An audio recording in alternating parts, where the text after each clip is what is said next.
अस्सलामुअलैकुम, कैसी हैं सब प्यारी बहनें, कैसे हैं आप सब। उम्मे खंसा आ गई है आपके साथ ज़बरदस्त किस्म की शामियों की रेसिपी लेकर। दाल और चिकन के साथ बनाएगी ये रेसिपीज़ है। इसमें आप बीफ या मटन भी ऐड कर सकती हैं, आपकी चॉइस पे है। बीफ या मटन को है वो अलग से जो है वो करते हैं, बॉयल करने के बाद, पकाने के बाद उसमें दाल ऐड करते हैं। लेकिन चिकन में हम ऐसा करते हैं, दाल के साथ ही चिकन ऐड कर देते हैं। और ये बनाने का तरीका बहुत ईजी है और बच्चे बहुत ही शौक़ से खाते हैं। बाद में आप इसे पैटीज़ के तौर पे भी यूज़ कर सकती हैं, बर्गर पैटीज़ के तौर पर, और चाय के साथ या मेहमान आए तो उनके सामने ऐसे गरमा गर्म पेश कर सकती हैं।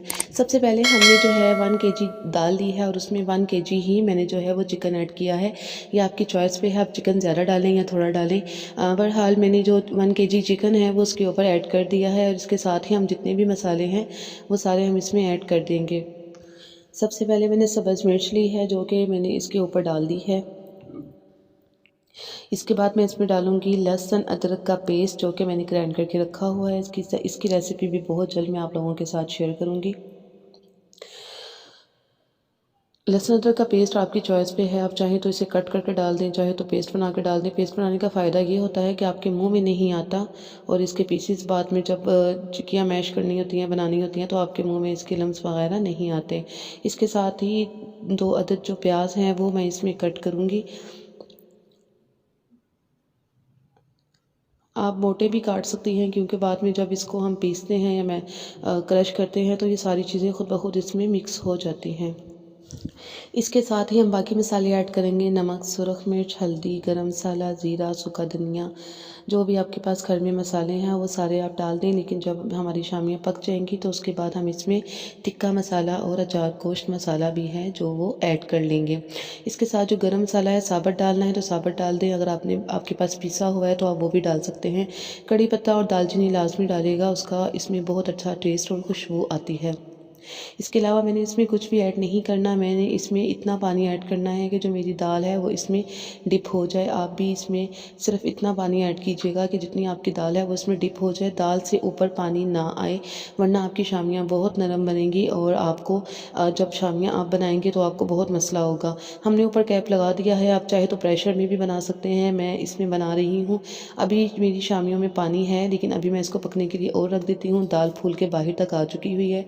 चूँकि पहले जो ही इसका पानी ड्राई होगा तो हम इसमें से जो चिकन की बोटियां हैं वो अलग से निकाल देंगे। मैं दोबारा से इसको कैप लगा रही हूँ। अब हमारा तकरीबन पानी खुश्क हो चुका है और उसको मैंने अलग से बर्तन में निकाल कर इस तरह इसकी कुटाई शुरू कर दी है। इसके अलावा एक और तरीका है, आप चाहे तो इसमें चिकन के रेशे डालकर इस तरह इसको बीट भी कर सकती हैं या चॉपर की मदद से इसको अच्छी तरह ब्लेंड कर सकती हैं। ये इस तरह बीट करने का फ़ायदा ये होता है कि जो आपका जो चिकन है वो रेशा रेशा हो जाता है और इस तरह ये बड़ी आसानी से हो जाती हैं। उसके बाद आप किसी भी शेप में इसको जो है कन्वर्ट कर सकती हैं। मेरे पास छोटा सा जो है वो एक टूल है जिसकी मदद से मैं शामियाँ बनाती हूँ और वो एक ही तरीके की बनती हैं और लेयर लगाकर उसके अंदर इसकी प्लास्टिक की लेयर लगाकर मैं इन्हें फ्रीज़ कर देती हूँ। ये मेरी शामियाँ फ्रीज़ हो चुकी हुई हैं, ट्रे में हैं और अब मैं इनको निकाल कर, जैसे बचपन में हम चूड़ियाँ पैक करती थी ना, ऐसे ही मैं शामियाँ अपनी जो है एक शॉपर में डालकर फ्रीज़ कर लेती हूँ और मेरे 2 से 3 महीने ईजिली निकल जाते हैं। बच्चों को बर्गर बना कर देती हूँ या कोई गेस्ट आ जाएँ तो फ़ौरन इसको निकालें और हाँ, आप इसको फ्राई कर सकते हैं। फ्राई करने का तरीका वही है, सिंपल अंडे में डिप करें और इनको फ्राई कर दें। जब आप जब इसकी कुटाई कर रहे होते हैं, जब दाल और चिकन को मैश कर रहे होते हैं तो उस वक्त अगर आपको कुछ भी मसाला कम लगे तो आप उसमें ऐड कर सकते हैं। सब्ज़ मिर्चें, हरा धनिया, पुदीना भी आप इसमें ऐड कर सकते हैं, उससे शामियों में बहुत ही अच्छा टेस्ट आता है। तो जनाब, उम्मे खंसा की रेसिपी आपको ज़रूर पसंद आई होगी।